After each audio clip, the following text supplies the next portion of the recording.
The air in the Thorne estate study was thick with the scent of funeral lilies and the weight of unspoken decisions. The funeral for the patriarch of the family had concluded only 3 hours prior. Margaret Thorne stood by the window, her silhouette sharp against the rain-streaked glass.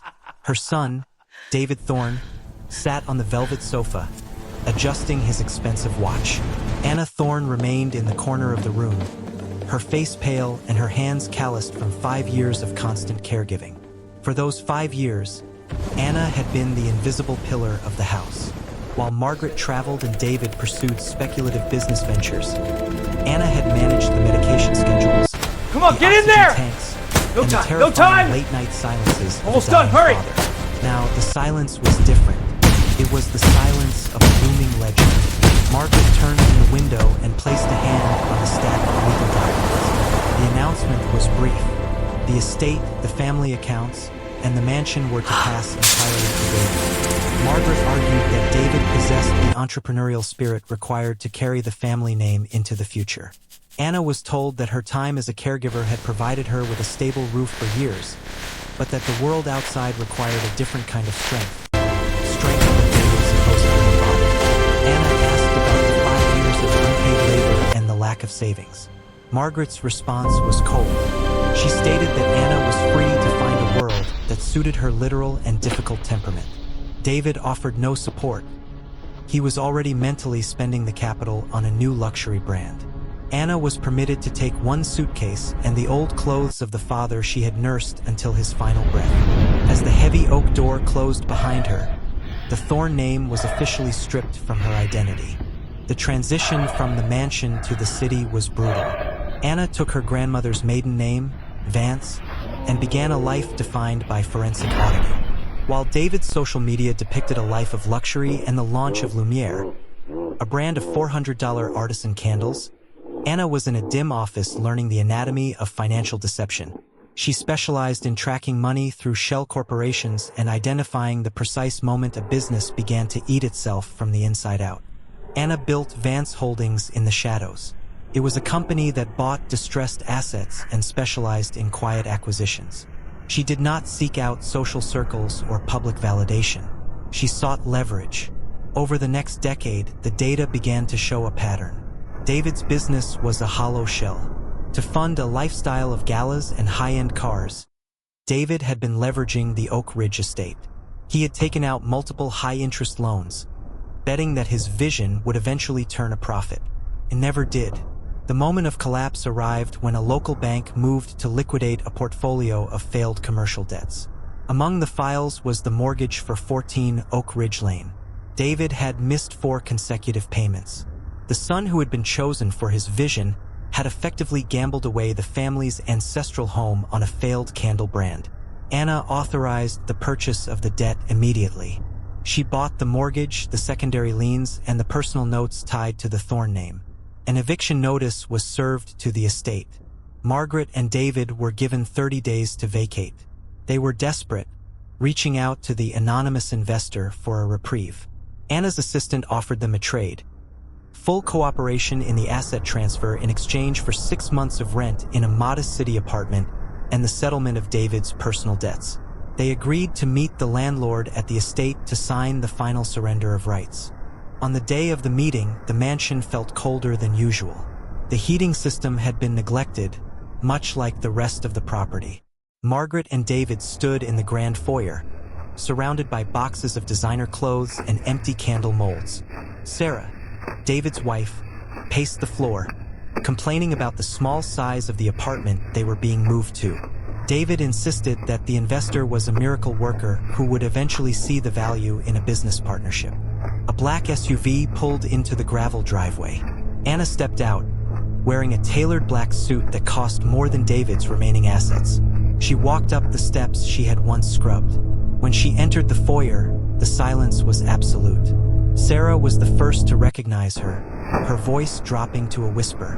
Margaret gasped, reaching for the back of a chair for support. David simply stared, his mouth open in a silent realization of the power dynamic that had just shifted. Anna did not offer a greeting.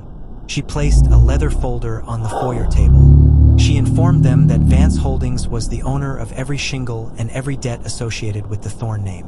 Margaret tried to appeal to family bonds, calling Anna her darling girl, and claiming she knew Anna would return to save them.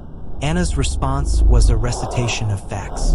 She detailed the exact amount David had squandered and the exact day Margaret had signed the papers to disinherit her. Anna explained that the modest apartment was on Cherry Street, a functional but unremarkable building. She also informed Sarah that a night shift cleaning position was available at the Vance Holdings corporate offices. David was told that his entrepreneurial journey was over and that the mansion would now serve as the new headquarters for her firm. The heart of the family had failed to pay the property taxes, and the cold child had come to collect the deed. David's anger flared briefly. He accused Anna of being a monster who had waited for their failure. Anna pointed out that she hadn't waited. She had worked. While they were consuming the warmth of the estate, she was building a foundation that could withstand the cold. She told them that the movers would arrive at 9 the next morning, and that anything left behind would be considered abandoned property. Margaret looked at the surrender of rights document. She realized that the independent daughter she had cast out was now the only thing preventing them from being homeless. With a trembling hand, she instructed David to sign. The scratch of the pen on the paper marked the end of the Thorne era at Oak Ridge. Anna took the folder, handed them the keys to the Cherry Street apartment, and walked out without looking back. The aftermath was a study in reality. Sarah Thorne began her first shift as a cleaner, working the floors of the very company her sister-in-law owned. She learned the weight of a mop and the invisibility of labor, a lesson Anna had learned years prior. Margaret sat in the small kitchen on Cherry Street, surrounded by boxes of memories that no longer had a grand hall to call home. She began writing letters to Anna, but they remained unanswered. Anna did not act out of malice. She acted out of an adherence to the new boundaries she had built. Oak Ridge was transformed. The ballroom where Margaret had celebrated her 60th birthday was filled with servers and data analysts. The scent of lilies was replaced by the ozone of high-end electronics. Anna lived in the master suite, the same room where she had once cared for her father. She did not feel the rush of revenge. She felt the quiet satisfaction of a balanced ledger. She had realized that in a world where people often perform their values, the only thing that truly lasts is the structure a person builds for themselves. The story of the Thorne family became a cautionary tale in the local business community. It was a story of how vanity can bankrupt a legacy and how resilience can rebuild one from the ashes. Anna Vance remained a private figure, a woman who understood that the most powerful thing an invisible person can do is become the owner of the ground everyone else walks on. As the years passed, the city apartment on Cherry Street became the permanent home for Margaret and David. David eventually found work in a local warehouse, his dreams of artisan candle empires replaced by the reality of a 40-hour work week. Sarah continued her work at the firm, eventually moving up to a supervisory role in the maintenance department. She never spoke to Anna, but she received her paycheck every 2 weeks, signed with the name Vance. Anna often sat on the porch of Oak Ridge in the evenings, watching the sun set over the gardens she used to weed as a child. She understood that she hadn't just bought a house. She had bought back her own time. The 5 years of caregiving were no longer a period of lost youth, but the training ground that had made her unbreakable. She knew that the warmth her mother had prized was a fragile thing, but the independence she had been forced to adopt was a fortress. The narrative of the Thorne family concluded not with a grand explosion of conflict, but with the steady, rhythmic hum of a well-run business. It was a reminder that the people who are often dismissed as too much or not enough are frequently the ones who end up holding the keys when the performances finally end. Anna Vance stood as a testament to the fact that when a family closes a door, a person has the choice to either sit on the doorstep or build a whole new city. The final reflection of the story centers on the concept of inheritance.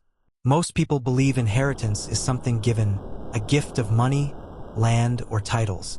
But the story of Anna proves that the true inheritance is the character forged in the absence of support. Anna didn't inherit the mansion. She earned it twice.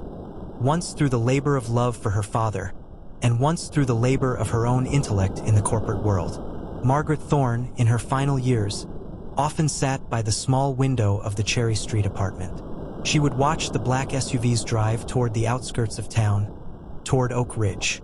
She finally understood that her daughter wasn't cold.